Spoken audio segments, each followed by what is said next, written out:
السلام خوش ومرحبا بكم في فيديو جديد. هذا الفيديو غندوي فيه على تطورات صفقة اللاعب أيمن برقوق والرجاء الرياضي بعد حسم صفقتين اللاعب النيجيري ماتياس أويوسي والأردني شرارة.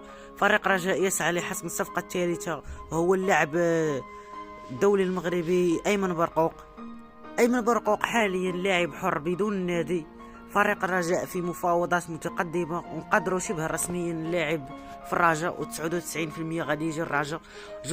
جزئيات بسيطة وكتفصل اللاعب لحم قميص فريق الرجاء وغادي يقدر يسيني غدولة اليوم بالليل. اللاعب لعب مع أندية عريقة في ألمانيا مثل نادي ماينز وشالكا وإنتراخت فرانكفورت الذي توج معهم بلقب اليوروبا ليج. يسيني لمدة موسمين ونصف. نتمنى الخوت الى جا اللاعب ايمن البرقوق الرجاء يقدم اضافه فريق الرجاء.